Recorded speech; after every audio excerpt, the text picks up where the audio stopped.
ஓம் சாந்தி. Good evening. எல்லோருக்கும் இனிமையான மாலை வணக்கம். Om Shanti, good evening. Thank you, sir. Om Shanti, sister. Good evening. Good evening, sir. Om Shanti, sister. Om Shanti. Okay, so நான் first உங்க எல்லாருக்கும் வாழ்த்துக்கள் தெரிவிச்சுக்கிறேன். ஏன்னா எல்லாருமே ஒரு முடிவு எடுத்திருக்கீங்க, நம்முடைய உடலை பற்றி நம்ம அறிந்து கொள்ள வேண்டும்.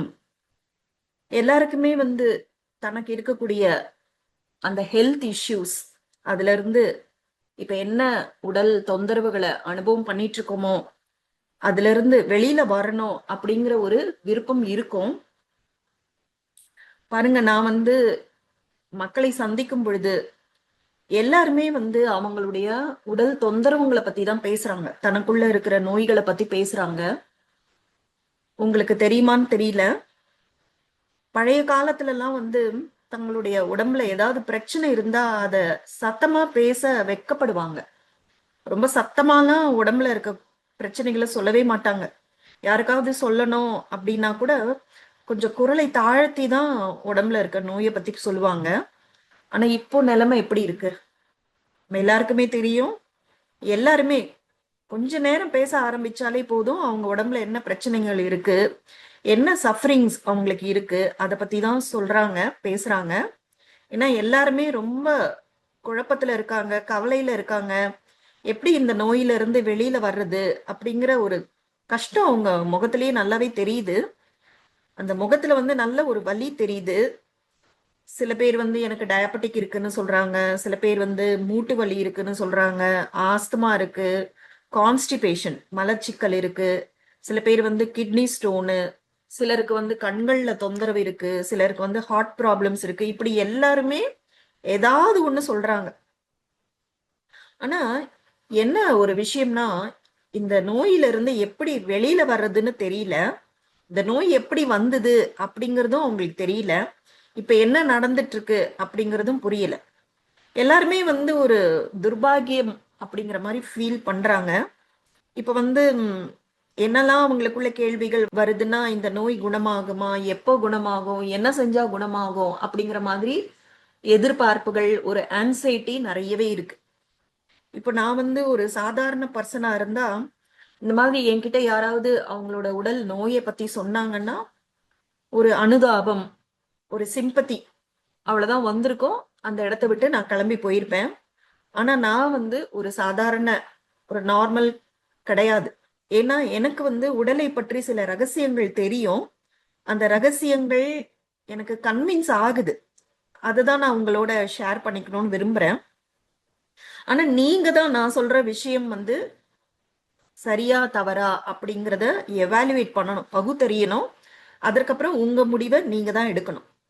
இப்ப நான் இங்க இதை பண்ணுங்க அதை பண்ணாதீங்க அப்படின்னு சொல்றதுக்காக வரல. சில விஷயங்களை உங்க முன்னாடி வைக்க போறேன். சில பிலாசபிஸ், ஐடியாஸ், சில கான்செப்ட்ஸ், அதெல்லாம் நான் உங்க முன்னாடி வைக்க போறேன். நீங்க அதை பத்தி சிந்தனை செய்ய போறீங்க. உங்களோட முடிவுகளை நீங்க தான் எடுக்க போறீங்க.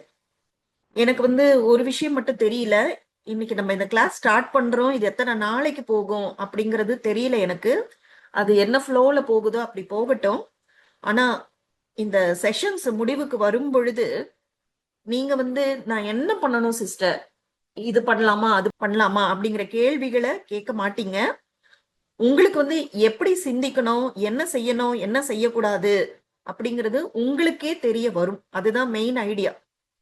இந்த கிளாஸஸ் நடத்துறதோட மெயின் ஐடியா அதுதான். ஸோ நான் இங்க என்ன உங்களோட பகிர்ந்துக்கிறேனோ அதுல இருக்கக்கூடிய ஒவ்வொரு வார்த்தையும் ரொம்ப முக்கியமானது. அதனால நீங்க எதையுமே மிஸ் பண்ண கூடாது. அப்பதான் உங்களுக்கு ஒரு முழுமையான ஒரு பிக்சர் கிடைக்கும். சில பேருக்கு கிரகிக்கிற சக்தி கொஞ்சம் குறைவா இருக்கு அப்படின்னா நீங்க நம்ம ரெக்கார்டிங் ஷேர் பண்ணுவோம். புரியல அப்படிங்கிற மாதிரி பிரச்சனை இருந்ததுன்னா ரெக்கார்டிங்க நீங்க திரும்ப திரும்ப கேளுங்க. இன்ஃபேக்ட் எல்லாருமே இந்த கிளாஸ் முடிஞ்சதுக்கு அப்புறம் கூட அடுத்த கிளாஸ் வரதுக்கு முன்னாடி இன்னொரு தடவை ரெக்கார்டிங் கேட்டுட்டு வந்தா ரொம்ப நல்லது. ஸோ இப்ப என்னன்னா, எல்லா விஷயத்தையும் இன்னைக்கு ஒரு நாளே பகிர்ந்துக்க முடியாது. ஓகேவா? என்னால எவ்வளவு முடியுமோ அவ்வளவு எளிமைப்படுத்தி நான் சொல்ல விரும்புறேன். எனக்கு என்ன சொல்லி கொடுக்கப்பட்டதோ அது உங்களுக்கு என்ன தேவையோ அதெல்லாம் வந்து எவ்வளவு சிம்பிளா சொல்ல முடியுமோ அவ்வளவும் நான் ஷேர் பண்ண ட்ரை பண்றேன். ஸோ இப்போ நம்ம எடுக்கக்கூடிய இந்த வகுப்புகளை வந்து ஒரு பேசிக் கோர்ஸ் அந்த லெவல்ல புரிஞ்சுக்கலாம். இந்த பேசிக் கோர்ஸ் ரொம்ப நல்லா புரிஞ்சுக்கிட்டீங்கன்னா அட்வான்ஸ்டா இருக்க விஷயங்களை வந்து அதுக்கு என்ன பண்ணலாம் அப்படிங்கிறத பின்னாடி நம்ம டிஸ்கஸ் பண்ணலாம். ஓகேவா? ஸோ இப்போ வந்து நான் வந்து முதல்ல என்னுடைய பயணத்தை ஸ்டார்ட் பண்றேன். ஸோ கிளாஸ் கொஞ்சம் மெதுவாக தான் போகும், ஆனா எல்லாமே முக்கியமான விஷயம்தான். சில விஷயங்கள் ஒரு தடவைக்கு மேல கூட ரிப்பீட் பண்ணாம கூட இருப்பேன். சிலது கொஞ்சம் ஆழமா இருக்கும், சிலது வந்து திரும்ப திரும்ப சொல்ல முடியாத விஷயங்களா இருக்கும். ஸோ எல்லாத்தையுமே நீங்க ஈக்குவல் இம்பார்ட்டன்ஸ் கொடுத்து கேளுங்க. ஓகேவா? ஸோ என்னுடைய இந்த ஆரோக்கியத்துக்கான பயணத்தை நான் கொஞ்சம் ஷேர் பண்றேன். ஏன்னா இந்த விஷயங்கள்ல கூட உங்களுக்கு நிறைய தெரிஞ்சுக்க வேண்டியது கிடைக்கும். ஸோ என்னோட பேர் வந்து சாய்லக்ஷ்மி. நான் சென்னையில இருக்கேன். இப்போ நான் வந்து சின்ன வயசுல இருந்து எனக்கு வந்து ஆஸ்துமா ப்ராப்ளம் இருந்தது. அடிக்கடி கோல்டு பிடிக்கும், வீசிங் வரும், உங்களுக்கே தெரியும் இல்லையா, மூச்சிரைப்பு. அப்போ அதற்காக வந்து நம்ம வந்து சின்ன வயசுலனா நமக்கு தெரியாது இல்லையா, அம்மா அப்பா எங்க கொண்டு போவாங்கன்னு தெரியும் உங்களுக்கு. ஸோ டாக்டர் கிட்ட கொண்டு போறது, டேப்லெட்ஸ், சிரப்ஸ், இன்ஜெக்ஷன்ஸ், அதுக்கப்புறமா வந்து நெபுலைசர், பஃப் எடுக்கிறது, அந்த மாதிரி நிறைய போச்சு. ஆனா அது வந்து எவ்வளவு ட்ரீட்மெண்ட் எடுத்தாலும் சரியாகிற மாதிரி இல்ல. அப்ப இது செய்யக்கூடாது, அது செய்யக்கூடாது, தலை குளிக்க பயம், பச்சை தண்ணியில குளிச்சா பயம், மழையில நனைஞ்சா பிரச்சனை, எலுமிச்சப்பழம் சாப்பிட்டா பிரச்சனை, இது மாதிரி நிறைய இருந்தது. இது செஞ்சா வந்துரும், அது செஞ்சா வந்துரும், அப்படிதான் என்னுடைய நிறைய வருஷம் வரைக்கும் அப்படிதான் போயிட்டு இருந்தது. அதுக்கப்புறம் உங்களுக்கே தெரியும், பெண்களுக்கு அந்த மாதவிடாய் பிரச்சனை வரும், அதுவும் எனக்கு கொஞ்சம் அதிகமாவே இருந்தது. அதுக்கப்புறம் வயிற்று வலி வரும். ஸோ அதற்காக வந்து டேப்லெட் சாப்பிட்ற பழக்கமும் இருந்தது. அப்ப அந்த நேரத்துல வந்து நம்ம வந்து டேப்லெட் எல்லாம் சாப்பிடாத, வலியை பொறுத்துக்கோ அப்படின்னு சொன்னா சொல்றவங்க மேல வெறுப்பு தான் வரும். நான் எவ்வளவு வலியில துடிச்சிட்டு இருக்கேன், இந்த நேரத்துல வந்து பெயின் கில்லர் சாப்பிடாத அப்படின்லாம் சொன்னா நமக்கு வெறுப்பு தான் வரும். இதுக்கப்புறமா வந்து திருமணமாகி அந்த குழந்தை பிறப்புன்னு வரும் பொழுதும் அது நடக்கல. ரொம்ப நாள் ஆச்சு, ஒரு 5 வருஷம் மாதிரி ஆச்சு. இப்ப என்னன்னா, நம்ம வந்து ஆன்மீகத்துல இருக்கிறவங்களுக்கு இதற்கான விடையெல்லாம் தெரியும். சோ ஒரு குழந்தை எப்ப பிறக்கும், யாருக்கு பிறக்கும், அதெல்லாமே வந்து நிர்ணயிக்கப்பட்டிருக்கு இல்லையா? ஆனா அப்ப அந்த ஆன்மீக அறிவு இல்லாத அந்த காலகட்டத்துல வந்து கல்யாணமானா உடனே குழந்தை பிறக்கணும். அப்ப குழந்தை பிறக்கலன்னா உடனே அதற்கான ஒரு ஆன்சைட்டி வந்துடும், சுத்தி இருக்கவங்க கொடுக்கக்கூடிய ப்ரெஷர். அப்போ நல்லா இருக்கிற உடம்ப கூட நம்ம டாக்டர் கிட்ட போய் காமிச்சோம், அப்ப வந்து அவங்க நிறைய டெஸ்ட் எல்லாம் எடுப்பாங்க. யார் உடம்ப எந்த டெஸ்ட் பண்ணாலும் ஏதாவது ஒரு குறை சொல்லுவாங்க. ஏன்னா எல்லா உடம்பும் ஏதா பர்ஃபெக்டாலாம் இருக்க முடியாது. அப்ப வந்து பிரெக்னன்சி டிலே ஆகுதுன்னு உடனே அதற்காக நிறைய ட்ரீட்மெண்ட், நிறைய மருந்துகள், இப்படி எல்லாம் எக்கச்சக்கமா போயிட்டு இருந்தது. ஸோ இப்படி இருக்கும் பொழுது நம்ம வந்து இந்த குழந்தை பிறப்பு அப்படின்னு வரும்பொழுது மனைவியை மட்டும் செக் பண்ண மாட்டாங்க, ஹஸ்பண்டையும் செக் பண்ணுவாங்க. அப்படி பார்க்கும் பொழுது என்னுடைய கணவருக்கு வந்து அவருடைய பிளட் டெஸ்ட் எல்லாம் பண்ணிட்டு அவங்களுக்கு வந்து ஜெனட்டிக்கா ஒரு பிரச்சனை இருக்கு. இந்த நபருக்கு வந்து பெண் குழந்தைகள் மட்டும்தான் பிறக்கும், ஆண் குழந்தைகள் பிறக்க வாய்ப்பே இல்லை அப்படின்னு சொன்னாங்க.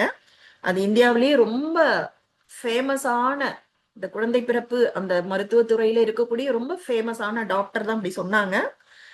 ஆனா அதுக்கப்புறம் வந்து எல்லா மருத்துவங்களும் நாங்க நிறுத்திட்டோம். ஏன்னா ரொம்ப டயர்ட் ஆயிடுச்சு. எத்தனை தடவை இந்த மருந்துகளை சாப்பிடுறது, எத்தனை ட்ரீட்மெண்ட், அதெல்லாம் ரொம்பவே கஷ்டமா இருக்கும். அதுக்கப்புறம் மருந்துகள்லாம் நிறுத்தினதுக்கு அப்புறம் ரொம்ப இயற்கையான முறையில தான் குழந்தை கன்சீவ் ஆச்சு. இப்ப டாக்டர் சொன்னது வந்து பெண் குழந்தைகள் மட்டும்தான் பிறக்கும்னு சொன்னாங்க. ஆனா எனக்கு பிறந்த 2 குழந்தைகளுமே இயற்கையான முறையில பிறந்தது, 2மே ஆண் குழந்தைகள்.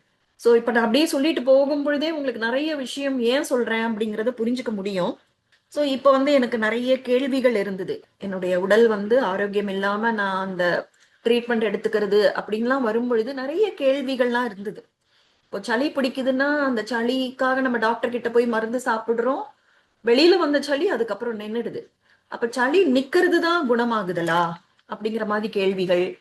அப்ப ட்ரீட்மெண்ட் எடுக்கும் பொழுது ஏன் அந்த விஷயங்கள் நடக்கல, இன்னமும் நிலைமை மோசமாகுச்சு. அதாவது இந்த பிரெக்னன்சி, அந்த இன்ஃபர்டிலிட்டின்னு சொல்லுவாங்க இல்லையா, அப்ப உண்மையிலேயே ட்ரீட்மெண்ட்டுக்கு போகும் பொழுதுதான் அந்த இன்ஃபர்டிலிட்டி ஜாஸ்தி ஆச்சு. இது ஏன் அப்படி நடக்குது, முதல்ல இருந்ததை விட இப்ப மோசமா இருக்கே. அப்ப மருத்துவ முறைகள்லாம் நின்னதுக்கு அப்புறமா எப்படி கன்சீவ் ஆச்சு, பெண் குழந்தைதான் மட்டும் பிறக்கும்னு சொல்ற இதுல வந்து எப்படி ஆண் குழந்தைகள் பிறந்து, இந்த மாதிரி நிறைய கேள்விகள் நிறைய கேள்விகள். என்னை பற்றியும் நிறைய கேள்விகள் இருந்தது, என்னை சுத்தி இருக்கிறவங்க பத்தியும் நிறைய கேள்விகள் இருந்தது. ஆனா பதில்லாம் எதுவும் கிடைக்கல. சோ அப்படிப்பட்ட ஒரு காலகட்டத்துல வந்து எனக்கு வந்து இந்த கம்பம் அகாடமியோட அக்யூ ஹீலர்ஸ் அவங்களோட அறிமுகம் கிடைச்சது. அந்த நேரத்துல வந்து எனக்கு ஒரு பிரச்சனை இருந்தது. என்னுடைய வலது கை மணிக்கட்டுல வந்து ஒரு வலி இருந்தது. அந்த வலிக்காக நான் வந்து டாக்டர் கிட்ட போனேன். டாக்டர் வந்து மெடிசன்ஸ் எல்லாம் கொடுத்தாங்க. மெடிசன்ஸ் கொடுத்துட்டு சரியாயிடும்னாங்க. ஆனா சரியா ஆகல.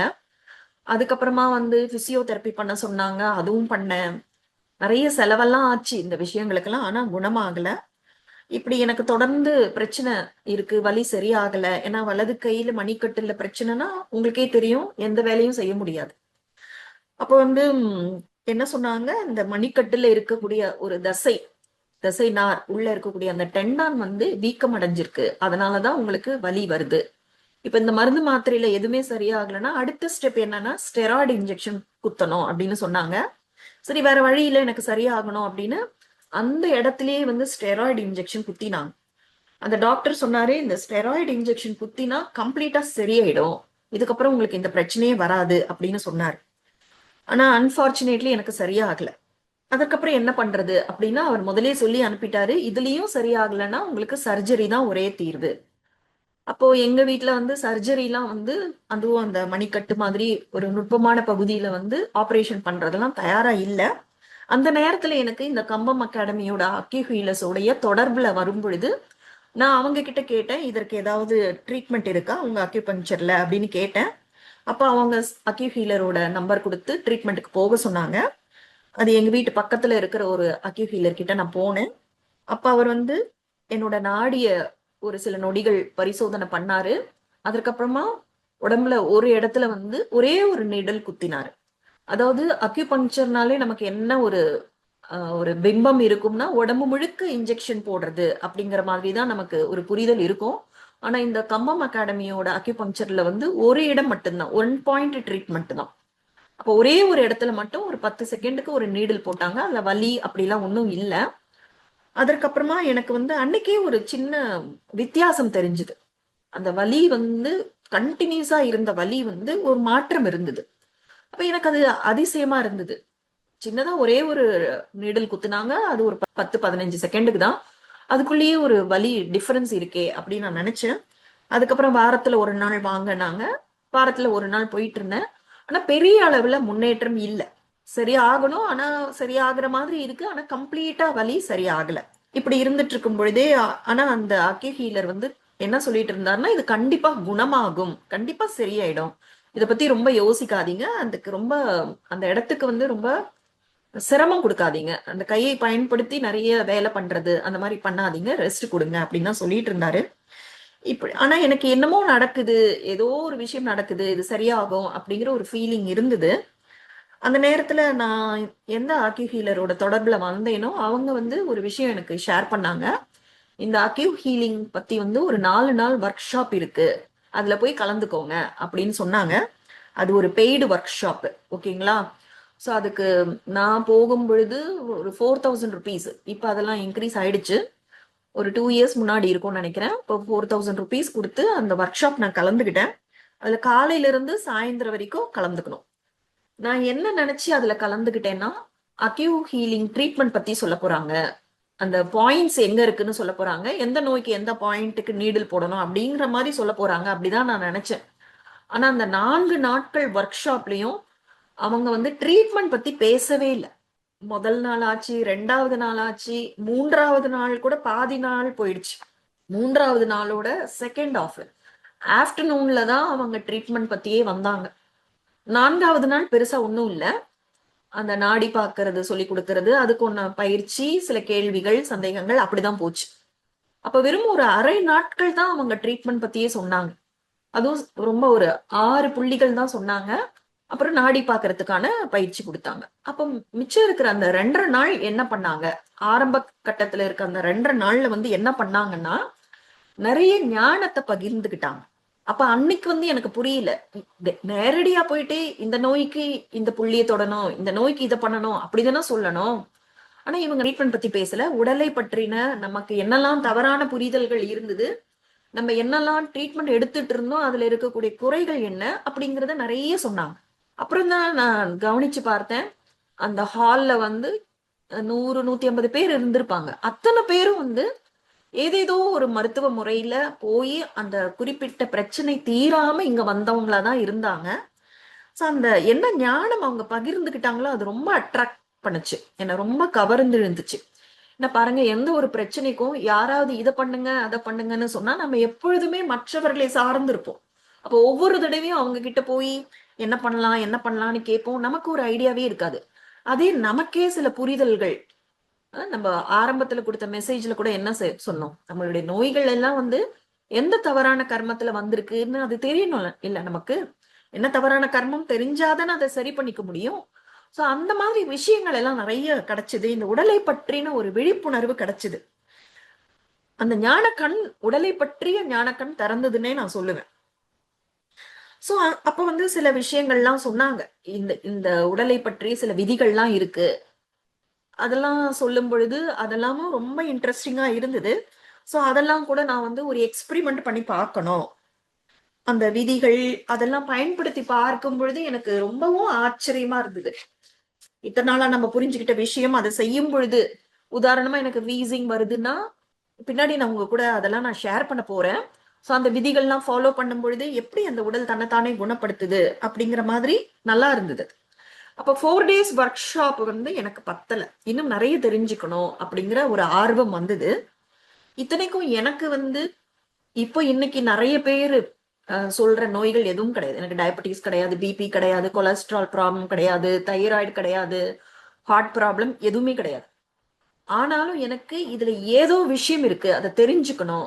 இதன் மூலமா நமக்கு வந்து பின்னாடி கூட நமக்கு எந்த நோயும் வராம நம்மளை காப்பாத்திக்க முடியும், மற்றவர்களுக்கும் சொல்ல முடியும் அப்படிங்கிற ஒரு ஆர்வத்துக்காகவே ஒரு கோர்ஸ், டிப்ளமா கோர்ஸ், அது 2 வருஷம், அதை நான் ஜாயின் பண்ணேன். ஆனா இதெல்லாம் பாருங்க, எதுவுமே ஃப்ரீ கிடையாது, ஓகேவா? அந்த 2 வருஷ கோர்ஸுக்கே ஆயிரக்கணக்கில் பணம் செலவு பண்ணி தான் அந்த கோர்ஸ் நான் ஜாயின் பண்ணேன். அந்த கோர்ஸ்ல வந்து மொத்தம் 4 செமஸ்டர், இது வரைக்கும் 2 செமஸ்டர் நான் முடிச்சிட்டேன். அப்படி பார்த்தா நான் இப்போ ஸ்டூடெண்ட் தான், ஓகேங்களா? நான் ஸ்டூடெண்ட் தான். 2வது வருஷம் இனிமேதான் ஸ்டார்ட் ஆக போகுது. 3வது 4வது செமஸ்டர் நான் முடிக்கணும். ஆனா என்ன ஒரு விஷயம்னா, இந்த முதல் வருஷத்திலேயே வந்து உங்களுக்கு நிறைய விஷயங்கள் ஷேர் பண்ணிட்டாங்க. இந்த 2 வருஷம் கோர்ஸ் பண்ணாதான் உங்களுக்கு வந்து கவர்மெண்டோட ஒரு ரெகக்னிஷன் கிடைக்கும். மற்றவர்களுக்கு ஒரு போர்டு மாட்டி மற்றவர்களுக்கு எல்லாருக்குமே ட்ரீட்மெண்ட் கொடுக்குற அந்த ஒரு ரெகக்னிஷன் நமக்கு கிடைக்கும். ஸோ அதனால அந்த செகண்ட் இயர் முடிக்கணும். ஆனா ஃபர்ஸ்ட் இயர்லயே வந்து இந்த நாடி பார்க்கறது, லொகேஷன் ஆஃப் பாயிண்ட்ஸ், உங்களுக்கே தெரியும், அக்குபங்க்சர்னா உடம்பு முழுக்க புள்ளிகள் இருக்கும், எந்த பிரச்சனைக்கு எந்த புள்ளிகளை தேர்ந்தெடுக்கணும், இது நிறைய நாலேஜ் இருக்கு, நிறைய விஷயங்கள் அவங்க ஷேர் பண்ணாங்க. ஆனா நாம அதெல்லாம் இங்க பார்க்க போறது இல்லை, ஓகேங்களா? நாம பார்க்க போறது வேறு சில விஷயங்கள், உடலை பற்றி புரிந்து கொள்ளக்கூடிய ஒரு விஷயத்தை தான் நம்ம தெரிஞ்சுக்க போறோம். ஸோ இது வந்து தியரிட்டிக்கலா எல்லா விஷயமும் தெரிஞ்சிடுச்சு. இப்ப என்ன சொல்லிட்டாங்க, நீங்க போங்க, எல்லாருக்கும் நாடி பாருங்க, எல்லாருக்கும் ட்ரீட்மெண்ட் கொடுங்க, ஆனா சொல்லிடுங்க நீங்க வந்து ஸ்டூடெண்ட் தான், இப்ப பிராக்டிஸ் பண்ணாதான் அதை கத்துக்க முடியும், நிறைய புரிஞ்சுக்க முடியும். என்னெல்லாம் தியரியில கத்துக்கிறீங்களோ அதை பிராக்டிக்கலா நீங்க இந்த ட்ரீட்மெண்ட் கொடுத்தாதான் உங்களால புரிஞ்சுக்க முடியும் அப்படின்னு சொன்னாங்க. இப்ப நான் வந்து என்ன செய்யணும்னா, எனக்கு எல்லாமே தெரியும், ஒரு நாடி பார்க்க தெரியும், அதற்கு என்ன பாயிண்ட்ல நான் டச் பண்ணணும். ஏன்னா இந்த அக்யூபங்க்சர்ல வந்து நீடில் குத்தி தான் ஆகணும்ன்ற அவசியம் இல்லை, டச் பண்ணா கூட போதும், அதே எஃபெக்ட் தான் இருக்கும். இந்த அக்யூபங்க்சர் ஆரம்பத்துல வந்து டச்சிங்கா தான் இருந்தது, ஒரு புள்ளியை தொடணும் அவ்வளவுதான். ஆனா அதற்கப்புறமா அதை வந்து நீடில் அப்படின்னு கொண்டு வந்திருக்காங்க. இதோ போதும்.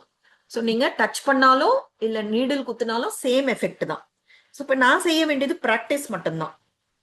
இப்ப நான் என்ன பண்ண ஆரம்பிச்சேன், உங்களுக்கு தெரியும், நான் ஒரு பிரம்மா குமாரி. அப்ப பிரம்மா குமாரினா மற்ற பிரம்மா குமாரிகளோட தொடர்புல வரணும். அப்ப வந்து நம்ம சென்டருக்கு போகணும். நம்ம அண்ணா நகர்ல இருக்க சாந்திதாம் சென்டருக்கு போகும் பொழுது மற்றவர்கள் கை காமிப்பாங்க. நான் வந்து பல்ஸ் மெத்தட், என்ன 2 மெத்தட் இருக்கு ட்ரீட்மெண்ட்ல. ஒண்ணு வந்து பேஷண்ட்டை பேச வச்சு அவங்களுக்கு என்னெல்லாம் உடல்ல தொந்தரவுகள் இருக்கு அப்படின்னு கேட்டு தெரிஞ்சுக்கிட்டு ட்ரீட்மெண்ட் கொடுக்கறது. இன்னொன்னு வந்து பல்ஸ் மெத்தட். இப்ப பிராக்டிஸ் வந்து பல்ஸ்ல தான் நான் பண்ணணும். ஏன்னா பல்ஸ் வந்து யாரும் வெரிஃபை பண்ண முடியாது. அதாவது எனக்கு யாரு சொல்லி கொடுக்குறாங்களோ அவங்க நான் சரியாதான் புரிஞ்சுக்கிட்டேன், சரியாதான் பார்த்திருக்கேன் அப்படின்னு வெரிஃபை பண்ண முடியாது. அது ஒரு ட்ரிக்கியான விஷயம். வாயால தான் சொல்ல முடியும், செஞ்சுதான் பழகணும். அப்ப பல்ஸ் மெத்தட்ல வந்து எனக்கு வந்து 2 மூலகங்கள். ஏன்னா அக்யூபங்க்சரோட தத்துவப்படி வந்து 5 தத்துவங்கள் எது வந்து பலவீனமா இருக்கோ அதுல 2 தத்துவங்கள் பலவீனமா இருக்கிறது, அதாவது சம நிலையில இல்லாம இருக்கிறது நாடி மூலமா தெரிஞ்சுக்க முடியும். அந்த 2 தத்துவங்கள் என்ன அப்படின்னு தெரிஞ்சுக்கிட்டு அந்த பாயிண்ட நம்ம கண்டுபிடிச்சு அந்த பாயிண்ட்ல நம்ம டச் கொடுக்கணும். அதுதான் ட்ரீட்மெண்ட். இப்ப பாருங்க, அந்த பாயிண்ட் கண்டுபிடிக்கிறது ஈஸி. அது 1 வருஷமா நிறைய பழகியாச்சு. ட்ரீட்மெண்ட் கொடுக்கறதும் ஈஸி. எப்படி கொடுக்கணும் அதுவும் நமக்கு தெரியும். இப்ப ட்ரிக்கியான விஷயமே அந்த பல்ஸ் பாக்குறது தான். இப்ப நீங்க கவலைப்படாதீங்க, நம்ம அதை பத்தி எல்லாம் தெரிஞ்சுக்க போறது இல்ல. ஆனா நான் அதை ஏன் சொல்றேன்னு உங்களுக்கு பின்னாடி புரியும். சோ இப்போ வந்து நான் வந்து யார் யார் கையெல்லாம் பிடிச்சு பல்ஸ் பார்த்தேனோ அவங்க கிட்ட எனக்கு சில கேள்விகள் வருது. அந்த முகத்துல வந்து சில சந்தேகங்கள் அதெல்லாம் வருது. இப்ப எனக்கு இதுதான் சேலஞ்சிங்கா இருக்கு. இப்ப நான் வந்து ஒரு 30 செகண்ட் வந்து ஒருத்தருக்கு டச் பண்ணி ட்ரீட்மெண்ட் கொடுக்குறேன்னா அவங்களால அதை ட்ரீட்மெண்ட்டா ஏத்துக்க முடியல. ஏன்னா ட்ரீட்மெண்ட்டுங்கிறது காலம் காலமாக எப்படிலாம் நடந்ததுன்னு நமக்கு தெரியும். அப்படி இருக்கும் பொழுது இது ரொம்ப சிம்பிளா ஒரு புள்ளியில நான் டச் பண்றேன், ட்ரீட்மெண்ட் முடிஞ்சிடுச்சுன்னு சொல்றேன். அப்ப அவங்க முகத்துல ஒரு கேள்விக்குறி, இது நல்லாவே தெரியுது, முகத்துல நல்லாவே தெரியுது. அப்ப ட்ரீட்மெண்ட் முடிஞ்சிடுச்சா அப்படிங்கிற மாதிரி ஒரு கேள்வி வருது. சில பேர் வந்து சில விஷயங்கள்லாம் சொல்லுவாங்க, எனக்கு டயபெட்டிக் இருக்கு, எனக்கு வந்து கிட்னி ஸ்டோன் இருக்கு அப்படின்லாம் சொல்லுவாங்க. அப்பெல்லாம் வந்து அதாவது நம்ம கம்பம் அகாடமியோட அக்யூபங்க்சர் மெத்தட்ல வந்து உங்களுக்கு டயபெட்டிக் இருக்கா, உங்களுக்கு பிபி இருக்கா, கொலஸ்ட்ரால் இருக்கா, இந்த மாதிரி அந்த பெயர் கொடுக்குறாங்க பாருங்க. நோய்களுக்கு கொடுக்குற லேபிள்ஸ் வந்து அவசியம் இல்லை. உங்களுக்கு உடம்புல என்ன பண்ணுது, இங்க வலிக்குது, இங்க மூச்சு விட முடியல, இல்ல கான்ஸ்டிபேஷன் இருக்கு, அந்த மாதிரி விஷயங்களை தான் நீங்க சொல்லணும். மற்றதெல்லாம் நீங்க அப்படி சொல்லியே நம்ம பழகிட்டோங்கிறதுனால நம்ம சொல்லுவாங்க, நான் கேட்டுப்பேன். பட் அது நமக்கு அவசியம் இல்லை. ஸோ இந்த மாதிரி விஷயம்லாம் இருக்கு. ஸோ இப்போ நான் வந்து இந்த நேரத்துல ஒரு விஷயம் சொல்ல விரும்புறேன். இப்ப சாந்தி தாமத்திலயோ இல்ல சேவை பண்ற இடத்துலயோ உங்களுக்கு யாருக்கெல்லாம் என்ன தெரியுமோ என்கிட்ட ட்ரீட்மெண்ட் எடுத்துக்க விரும்புறீங்க அப்படின்னா நீங்க எந்த எதிர்பார்ப்பும் இல்லாம நீங்க உங்க கையை என்கிட்ட கொடுத்தா போதும். அது பல்ஸை நான் பார்ப்பேன், இல்லைன்னா உங்க வாய் மூலமா சில விஷயங்களை தெரிஞ்சுப்பேன். இதன் மூலமா தான் நான் பழகணும். நான் பழகி பழகி தான் அந்த தியரிட்டிக்கலா என்ன கத்துக்கிட்டேனோ அதெல்லாம் என்னால வந்து ட்ரீட்மெண்ட் கொடுத்து இனிமே வந்து அந்த சக்சஸ்ங்கிறது. ஏன் சில பேர் இப்படி கூட கேட்பாங்க, உடனே சரியாகுமா, உடனே மாற்றம் வருமா அப்படிலாம் கேட்பாங்க. அதை பத்தி எல்லாம் நம்ம கண்டிப்பா இந்த கிளாஸ்ல டிஸ்கஸ் பண்ண போறோம். ஸோ நீங்க உங்க கையை என்கிட்ட கொடுக்குறீங்க இல்ல ட்ரீட்மெண்ட்டுக்கு என்கிட்ட வரீங்கனாலே உண்மையிலேயே நான் உங்களுக்கு உதவி பண்றதை விட நீங்க தான் எனக்கு உதவி பண்றீங்க. ஏன்னா ஒரு டிரான்சிஷன் பீரியட் இருக்கு. அந்த கொஞ்ச நாள் பிராக்டிஸ் பண்ணணும். பிராக்டிஸ் பண்ணி பண்ணி தான் அதை புரிஞ்சுக்கிட்டு அது ரியலாவே நமக்கு நல்லாவே ரிசல்ட் கொடுக்க ஆரம்பிப்போம். அது நமக்கே கூட அனுபவம் ஆகும். ஸோ அது நீங்க எனக்கு பண்ணணும். இப்போ இதற்கு நான் என்ன ஒரு ஒரு உறுதி எடுத்திருக்கேன்னா, இது கடவுள் எனக்கு கொடுத்த கிஃப்ட். இதை வந்து நான் யார்கிட்டயும் காசு வாங்காம தான் ட்ரீட்மெண்ட் கொடுக்கணும் அப்படின்னு தான் நான் நினைக்கிறேன். ஆனா நான் வந்து இந்த பிராக்டிஸ் பண்ணாதான் எனக்கு வந்து அது நடக்கும். நான் நினைக்கிற அந்த ஒரு விஷயம் நடக்கும். ஓகேங்களா? சரி, நான் ஆல்ரெடி சொன்ன மாதிரி எனக்கு எந்த வியாதியும் இல்லை. நான் என் உடம்புக்கு நானே ட்ரீட்மெண்ட் கொடுக்க முடியாது. ஏன்னா சில பேர் அப்படியும் கேட்கறாங்க, நீங்க பாயிண்ட் சொல்லுங்க, நாங்களே வீட்டுக்கு போய் ட்ரீட்மெண்ட் கொடுத்துக்கிறேன்றாங்க. அவ்வளவு சிம்பிளான விஷயம் கிடையாது. அதாவது நான் கத்துக்கிற இந்த கம்பம் அகாடமியோட அக்குபங்க்சர்ல இந்த நோய்க்கு இந்த புள்ளிய தொடணும் அப்படிங்கிறது கிடையாது. ஏன்னா நீங்க அக்குபங்க்சர் பத்தி நீங்க வேறு சில இடங்கள்ல கூட கேள்விப்பட்டிருப்பீங்க, உடம்புல இந்த பாயிண்ட் டச் பண்ணா இந்த நோய் சரியாகும். ஆனா எங்களோடதுல அப்படி கிடையாது. ஓகேங்களா? அதனால வந்து நீங்க கேக்குறீங்க, நான் எல்லார்கிட்டையும் என்ன சொன்னேன்னா, எல்லாரோட கேள்விகளுக்கும் நான் வந்து கிளாஸஸ் எடுத்து யூடியூப்ல அப்லோடு பண்றேன், அதை நீங்க கேளுங்க, உங்களோட கேள்விகளுக்கான பதில்கள் கிடைக்கும் அப்படின்னு நான் சொல்லியிருக்கேன். அதனால நீங்க பாயிண்ட சொல்லிடுங்க, நான் ட்ரீட்மெண்ட் கொடுத்துக்கிறேன் அப்படிங்கிறது இங்க சரியா வராது. அதே போல உங்களுக்கு நீங்களே ட்ரீட்மெண்ட் கொடுத்தாலும் அது சரியா வராது. சரி, நீங்க பாயிண்ட சொல்லிடுங்க, நான் வீட்டுல இருக்க யாரையாவது வச்சு நான் ட்ரீட்மெண்ட் கொடுத்துக்கிறேன்னா அதுவும் ஒர்க் அவுட் ஆகாது. ஏன்னா ட்ரீட்மெண்ட் கொடுக்கறவங்களோட மனநிலை என்ன, அந்த லொகேஷன் ஆஃப் பாயிண்ட், ஏன்னா நாடிங்கிறது மாறிக்கிட்டே இருக்கும். ஓகேங்களா? உங்களோட உடல் தொந்தரவுகள் கூட மாறிக்கிட்டே இருக்கும். நீங்க ஒரு வாரத்துக்கு முன்னாடி என்ன சொல்றீங்க, இப்ப என்ன சொல்றீங்க, அந்த காம்பினேஷன் மாறும். ஏன்னா சில மருத்துவ முறைகள்ல என்ன பண்ணுவாங்க, நீங்க என்னென்ன தொந்தரவுகள் சொல்றீங்களோ அத்தனை மருந்து எழுதுவாங்க. இங்க வந்து அப்படி கிடையாது. எல்லாத்தையும் நீங்க சொல்லக்கூடிய எல்லா உடல் தொந்தரவுகளையும் கேட்டுட்டு அதற்கான எலிமெண்ட்ஸ், அதாவது 5 தத்துவங்கள்ல எந்த எலிமெண்ட்ஸ் அப்படிங்கறத டிசைட் பண்ணும்போது அது மாறிட்டே இருக்கும். பர்சன் டு பர்சன் மாறும். ஒரே பர்சனுக்கே ஒவ்வொரு காலகட்டத்திலையும், நேற்றைக்கும் இன்னைக்கும், போன வாரத்துக்கும் இன்னைக்கும் மாறும். அதனால இந்த மாதிரிலாம் நான் உங்களுக்கு சொல்ல முடியாது. இந்த பாயிண்ட தொடுங்க, இல்ல உங்க வீட்டுல போய் இந்த பாயிண்ட தொட சொல்லுங்க, இந்த நோய்க்கு இந்த பாயிண்ட் அப்படிலாம் சொல்லவே முடியாது. சோ இவ்வளவு விளக்கம்லாம் இங்கதான் நான் சொல்ல முடியும். அதனாலதான் நான் இதை பயன்படுத்திக்கிறேன். ஓகேவா? சோ அப்ப இந்த வகுப்பு எதற்காக அப்படின்னா, நம்முடைய உடலை பற்றிய ஒரு அவேர்னஸ், ஒரு என்லைட்டன்மெண்ட் நமக்கு வேணும். இது பின்னாடி வரக்கூடிய வகுப்புகள் எல்லாத்துலயும் நீங்க தெரிஞ்சுப்பீங்க. இப்ப இதெல்லாம் வந்து ரொம்ப அடிப்படையான விஷயம் நான் உங்களோட ஷேர் பண்றேன். கூடவே நிறைய விஷயம் நான் உங்களோட ஷேர் பண்ண போறேன். நான் ஏற்கனவே சொன்ன மாதிரி நீங்க அதெல்லாம் கேட்டுக்கிட்டே இருக்க போறீங்க. நீங்களே அதை வந்து பகுத்தறிய போறீங்க. அப்ப வந்து உங்களுக்கு கன்வின்ஸ் ஆகும், நீங்க அதை எடுத்துப்பீங்க. சில விஷயங்களை மெதுவா கன்வின்ஸ் ஆகும், அப்ப மெதுவா எடுத்துப்பீங்க. இது இப்படிதான் போக போகுது. சோ எல்லாத்துக்குமே வந்து சத்தியம், உண்மைன்னு ஒண்ணு இருக்கு. அது நம்ம ரீச் ஆகணும். ஓகேவா? இப்ப ஆல்ரெடி பிகேஸா இருக்கவங்களுக்கு நல்லாவே தெரியும் இந்த விஷயம். அந்த ஆன்மீகத்துல கூட நான் யாருன்னு புரிஞ்சுக்கணும், இறைவன் யாருன்னு புரிஞ்சுக்கணும். அந்த சத்திய ஞானம் இருந்தாதான் நம்ம வாழ்க்கையில மாற்றங்கள் கொண்டு வர முடியும். இது வந்து பிகேஸ்க்கு இந்த ஒரு லைன் சொன்னாலே புரியும். ஏன்னா அதை தான் நம்ம தொடர்ந்து செஞ்சுக்கிட்டு இருக்கோம். அப்ப நான் பிகேஸ் இல்ல வேறு விதமான ஆன்மீக தேடல்ல இருக்கிறவங்க, ஆன்மீக வழியில போறவங்களுக்கும் நான் இதை தான் சொல்லுவேன். இதற்கான விளக்கங்கள் இன்னும் கூட வரப்போகுது. சோ எதுவுமே வந்து இட்ஸ் ஓகே, தெரிஞ்ச வரைக்கும் போதும், எல்லாமே ஒன்றுதான் அப்படி நம்ம நினைக்க முடியாது இல்லையா? இப்ப நம்ம பிகேஸ் வந்து எல்லாமே கடவுள் தான், நானே கடவுள் அப்படின்னு சொல்லவே மாட்டோம். கடவுள்னா யாருன்னு ரொம்ப கிளியரா, ரொம்ப துல்லியமா, அக்யூரேட்டா தெரியும். அதே போலதான் உடலை பற்றியும் நமக்கு தெரியணும். ஏன்னா நம்மை பற்றியும் கடவுளை பற்றியும் நம்ம கொஞ்சம் அலட்சியமா இருக்கிறோம், ரொம்ப ஆன்மீகத்துல மூழ்க வேணாம் அப்படின்னு நினைச்சா அதற்குன்னு ஒரு விளைவு இருக்கு. அதுவும் நமக்கு வரும் இல்லையா? அது துல்லியமா தெரிஞ்சுக்கிறதுனால கிடைக்கக்கூடிய பலன்கள் என்ன, அதை நம்ம இழக்கக்கூடாது. அதே போலதான் உடலை பற்றி. ஏன்னா என்ன நடக்குதுன்னா, இப்ப நான் போன கிளாஸ்ல ஒரு 150 பேர் இருந்தாங்கன்னா அங்க பிகேஸ் யாரும் இல்லை. ஓகேவா? நான் ஒருத்தி தான். 4 days ஒர்க் ஷாப்ல ஒரு 4-5 பேர் வந்திருந்தாங்க. ஆனா இந்த 2 years கோர்ஸ்ல வரல. அப்ப அங்க இருந்த எல்லாருக்குமே வந்து நான் பிகேஸ், அவங்களுக்கு உடலை பற்றிய ஞானம் கிடைச்சிருக்கு, அந்த கொடுப்பினை இருந்திருக்கு. பாருங்க, யோசிச்சு பாருங்க. இப்ப நம்ம என்ன சொல்லுவோம், பிகேஸ் தான் இருந்தா நமக்கு நம்ம பாக்கியசாலிகள். ஏன்னா ஆத்மாவை பத்தி தெரிஞ்சுக்கிறோம், நிறைய ஆன்மீக ஞானம் கிடைக்குது, அது நடைமுறை வாழ்க்கை ரொம்ப ஹெல்ப்ஃபுல்லா இருக்கு, நம்ம பாக்கியசாலிகள் அப்படின்னு சொல்றோம். அப்போ அந்த விஷயத்துல பாக்கியசாலியா நாம இருக்கிறோம், ஆனா உடலை பற்றி தெரியல அப்படின்னா அதை என்னன்னு சொல்றது? அதே போல நான் போன கிளாஸ்ல இப்ப அந்த 2 years அந்த கோர்ஸ் பண்றேன்ல, அங்க ஈஸியா 150 பேர் 200 பேர் வராங்க. ரொம்ப பெரிய அமௌண்ட் பே பண்ணி வராங்க, சில்லற அமௌண்ட் எல்லாம் கிடையாது. அவ்வளவு அமௌண்ட் பே பண்ணி வராங்கன்னா அவங்களுக்கு உங்களுக்கு தெரியாத பல விஷயங்கள், உடலை பற்றி, நோயை பற்றி, நோயுடைய உண்மையான ஆழமான அர்த்தம் என்ன, நீங்க டயபெட்டிஸ் பத்தி என்ன புரிஞ்சு வச்சிருக்கீங்களோ அது உண்மை கிடையாது, அது உண்மை வேற ஒன்றா இருக்கு, அதெல்லாம் அவங்களுக்கு தெரியுது. அப்ப யோசிச்சு பாருங்க, ஆன்மீகத்துல சத்தியம் ஞானம் நமக்கு தெரியும், உடலை பற்றி சத்திய ஞானம் தெரியாது. அப்படி ஒரு ஒரு துர்பாகியம் நமக்கு இருக்கக்கூடாது. அதுதான் என்னோட சகோதர சகோதரிகள் ஆத்மாவை பத்தி புரிஞ்சுக்கிறாங்க, கடவுளை பத்தி புரிஞ்சுக்கிறாங்க, உடலை பத்தி புரிஞ்சுக்கல அப்படிங்கறது என்னால ஏத்துக்க முடியும். ஓகேவா? அப்போ ஆத்மாவை பத்தி புரிஞ்சுக்கிறாங்க அப்படின்னாலே அவங்களுக்கு தெய்வீகமான புத்தி கிடைக்குதுன்னா ஏன் உடலை பற்றி அவங்களால புரிஞ்சுக்க முடியாது? சோ நான் இங்க என்ன சொல்ல வரேன்னா, இந்த கிளாஸஸ் வந்து சில பேர் என்ன நினைச்சு வந்திருப்பீங்கன்னா, சிஸ்டர் வந்து இதெல்லாம் சாப்பிடுங்க, இதெல்லாம் சாப்பிடாதீங்க அப்படி ஏதோ சொல்ல போறாங்க, இந்தந்த நோய்க்கு இந்தந்த மருந்து செய்யுங்க, இந்தந்த ட்ரீட்மெண்ட் எடுத்துக்கோங்க அப்படின்னு சொல்ல போறாங்க அப்படின்னு நீங்க நினைச்சு வந்தீங்கன்னா உங்களுக்கு அது ஏமாற்றத்தை கொடுக்கும். நான் அதற்காக வரல. உங்களுக்கே புரியுற எது செய்யணும், எது செய்யக்கூடாது, என்ன பண்ணணும் எல்லாமே உங்களுக்கு தெரிய போகுது, அதை நீங்க புரிஞ்சுப்பீங்க. ஓகேவா?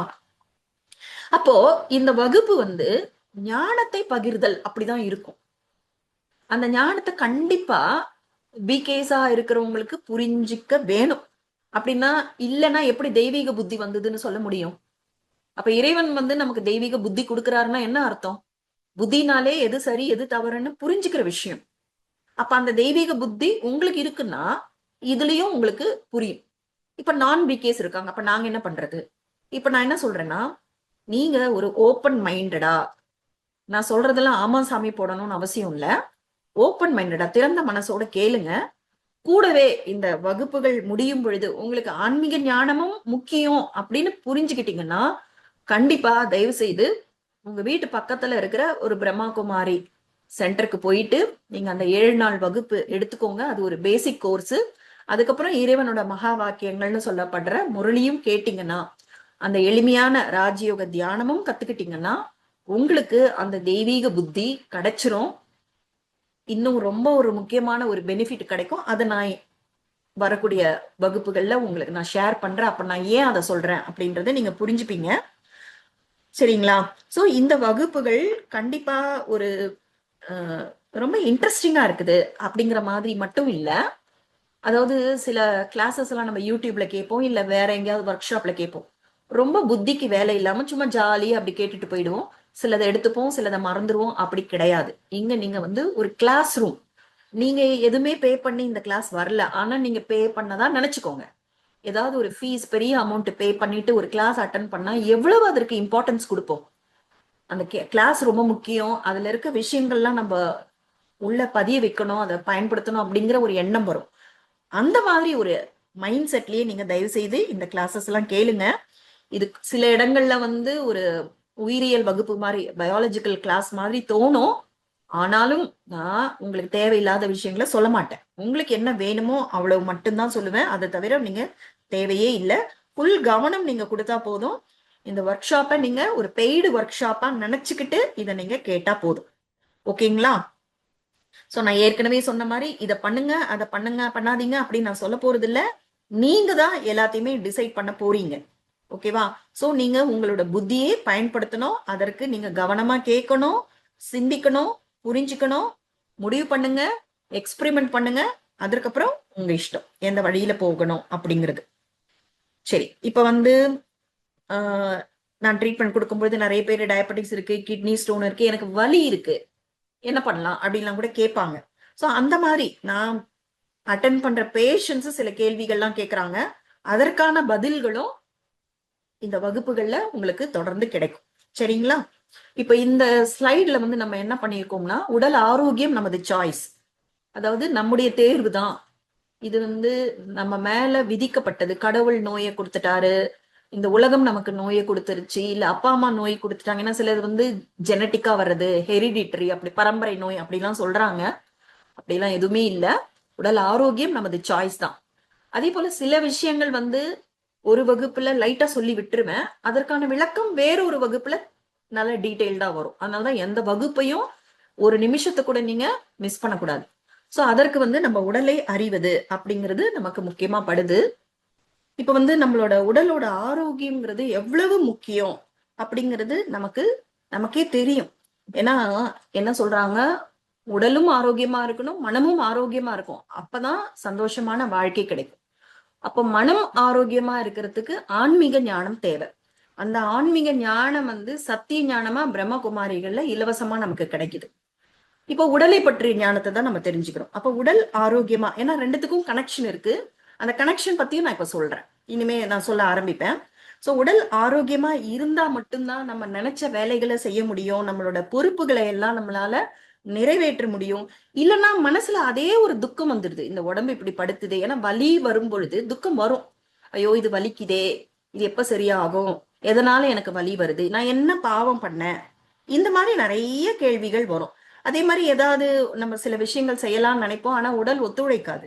அப்ப உடல் ஆரோக்கியம்ங்கிறது ரொம்ப முக்கியமா இருக்கு. உடல் ஆரோக்கியம் இல்ல ஆனா சந்தோஷமான வாழ்க்கை அப்படிங்கிறது நடக்கவே வாய்ப்பே இல்லை. சோ நம்ம எது வரைக்கும் இயற்கை ஒட்டி வாழ்ந்தோமோ அது வரைக்கும் உடல்ல பிரச்சனைகளே இல்லை. இப்படி நினைக்காதீங்க. இந்த உலகம் தோன்றின நாள்ல இருந்தே உடல்ல நோய் இருந்தது. இது பிகேஸ்க்கு நல்லாவே தெரியும். ஏன்னா கொஞ்சம் கொஞ்சம் நான் பிகேவோட ஞானத்தை சொல்றேன், ஆனா டீட்டெயில்டா நீங்க 7 days கோர்ஸ் பண்ணி முரளிலாம் கேட்கும் பொழுதுதான் புரியும். நல்லாவே தெரியும். சத்தியுகம் திரேதா யுகத்துல உடல்ல நோயே கிடையாது. துவாபர யுகத்துல இருந்துதான் நோய் வந்திருக்கு. ஏன்னா அப்பதான் நம்ம சில தவறுகள் செய்யறோம். இயற்கையை ஒட்டி நம்ம வாழல, இயற்கை மீறி வாழும் பொழுதுதான் நமக்கு தொந்தரவுகள் ஆரம்பிக்குது. அப்ப இயற்கையை ஒட்டி வாழ்வது என்ன, இயற்கையை மீறுவது என்ன, கண்டிப்பா விளக்கங்கள் பின்னாடி வரும். ஓகேவா? சோ நோயே இல்லாம சந்தோஷமா இருந்த காலகட்டம் மாறி நோய்கள்லாம் வர ஆரம்பிக்குது. நோய்கள் வரும் பொழுதுதான் மருத்துவம் அப்படிங்கிற ஒன்றுக்கான அவசியமே இருக்கும். இப்ப பாருங்க, அந்த காலத்துல துவாபர யுகத்துல இருந்துதான் இந்த போர்கள், ஒரு ராஜா இன்னொரு ராஜா கூட, ஒரு நாடு இன்னொரு நாடோட சண்டை போறது, இதெல்லாம் இருந்திருக்கும். அப்போ போர் காலங்கள்ல வந்து காயப்பட்டிருப்பாங்க. அந்த காயப்பட்ட வீரர்களுக்கு வந்து நம்முடைய நாலேஜ் படியே தெரியும், மூலிகைகள் எல்லாம் கொண்டு காயத்தை ஆற்றுவாங்க. வலி தெரியாம இருக்கிறதுக்கு சில சிகிச்சைகள் கொடுத்திருப்பாங்க. அந்த காலத்திலேயே சர்ஜரி கூட பண்ணியிருக்காங்க அப்படின்னு கூட நம்ம கேள்விப்பட்டிருக்கோம். ஸோ இந்த மாதிரி விஷயங்கள்லாம் கொஞ்சம் கொஞ்சமா தான் இந்த நோய் கூட பாருங்க, நோயா வரல ஆரம்பத்துல. நாம தேவையில்லாம சண்டை போட்டோம். அப்ப சண்டையில உடல் அடிபட்டுது. அப்ப அந்த உடலை காயத்தை குணப்படுத்துதல் அப்படிதான் ஸ்டார்ட் ஆயிருக்கு. அதற்கப்புறமா நம்மளுடைய குணங்கள் மாறி இருக்கு, ஞானத்துல தெளிவில்லை. அப்ப வந்து நம்ம நிறைய தவறுகள் பண்ணியிருக்கோம். ஸோ அதனாலதான் நமக்கு நோய்கள் வந்திருக்கு. இப்படிதான் வந்து பலவிதமான மருத்துவ முறைகள் வர ஆரம்பிச்சிருக்கு. இப்போ பல்வேறு மருத்துவ முறைகள் அப்படின்னு பார்த்தா தமிழ்நாடுன்னு எடுத்துக்கும் பொழுது சித்தா வைத்தியம். ஓகேவா? இப்ப வந்து ஆயுர்வேதம்ங்கிறது வட இந்தியாவிலையும் கேரளத்திலையும் பயன்படுத்தப்பட்ட ஒரு சிகிச்சை முறையா இருந்தது. பாரசீகத்துல வந்து யுனானி அப்படிங்கிற ஒரு மருத்துவ முறை இருந்தது.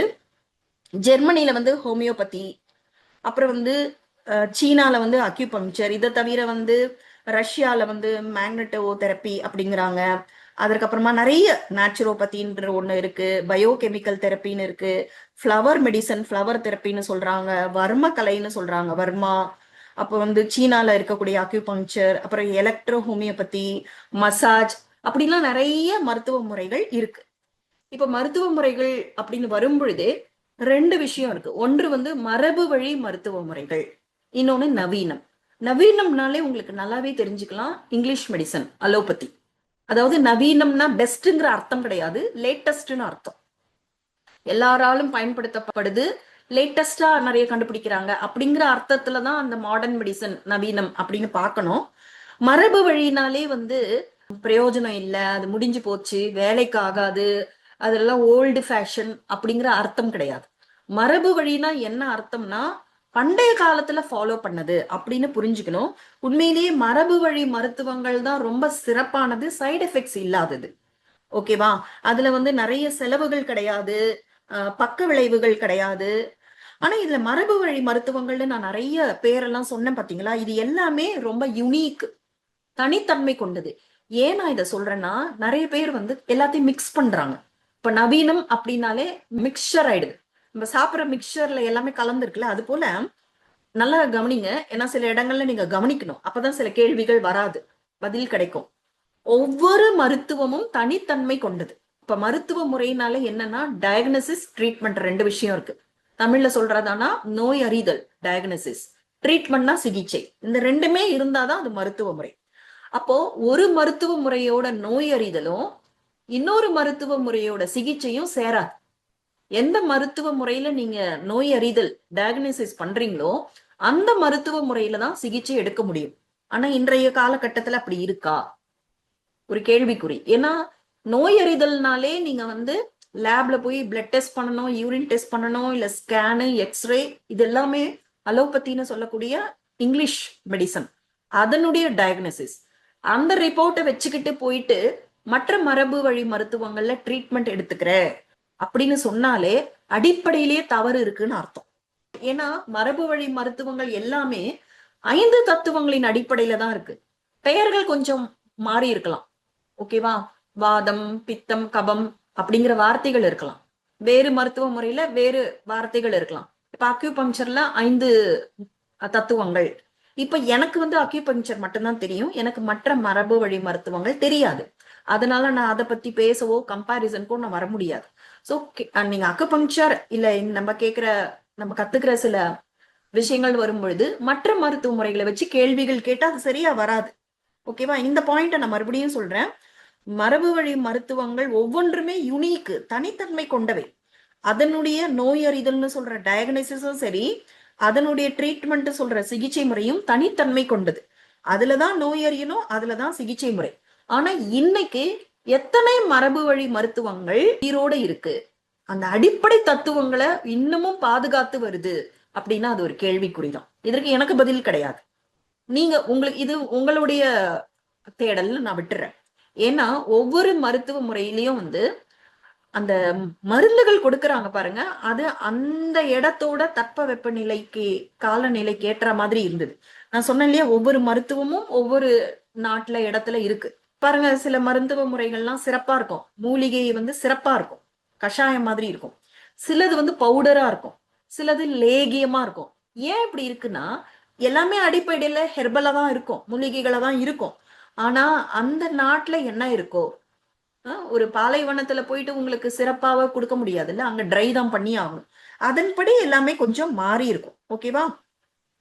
சோ இந்த விஷயத்தையும் நம்ம கரெக்டா புரிஞ்சுக்கணும். சோ அக்யூபங்க்சர் அப்படின்ற பார்வையில தான் நம்ம வந்து இந்த முழு ஞானத்தையும் எடுக்க போறோம். இந்த ஞானத்துல நீங்க எங்க இருந்து சொல்றீங்க அப்படிங்கிற ஒரு கேள்வி கண்டிப்பா உங்களுக்கு வரும். நம்ம தெரிஞ்சுக்க போற நிறைய விஷயங்கள் அக்யூபங்க்சர் முறைப்படி, அதிலும் குறிப்பாக, ஆனா அக்யூபங்க்சர்ல நிறைய இருக்கு, உடம்பு முழுக்க ஊசி குத்துறதெல்லாம் இருக்கு.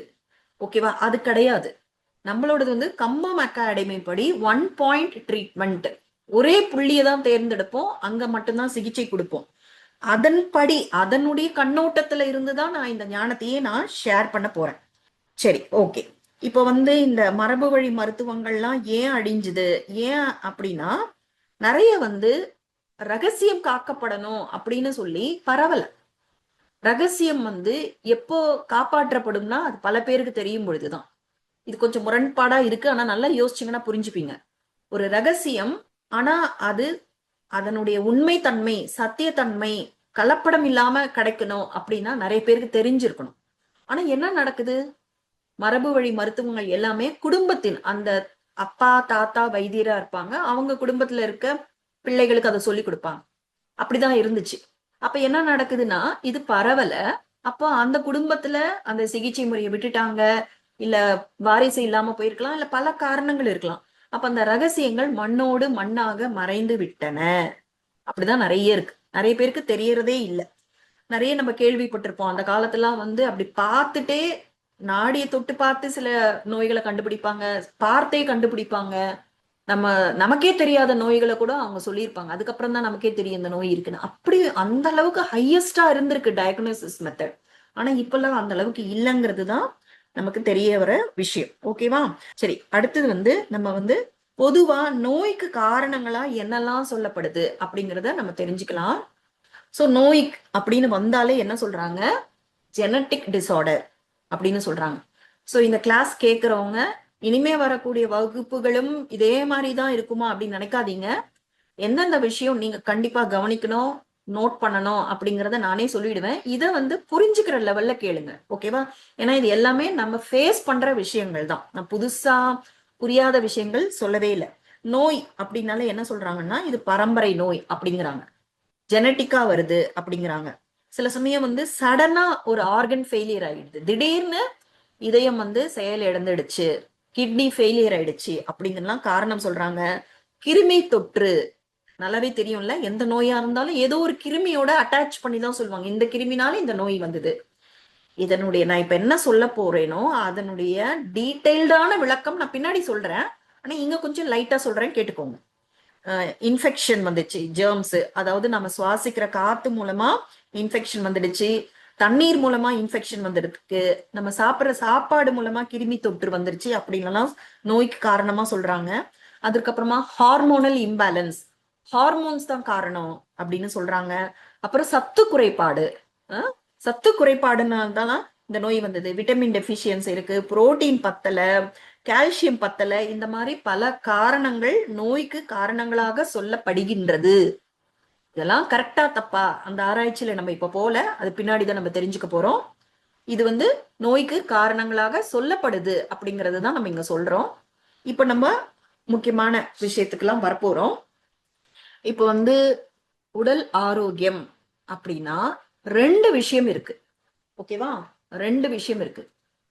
உடல் ஆரோக்கியமா இருக்கணும்னா அந்த உடலை இயக்குற அந்த எனர்ஜி, அந்த உயிர், அந்த ஆன்மா, அதுல இருக்க உயிர் சக்தியும் நிறைந்து இருக்க வேண்டும்.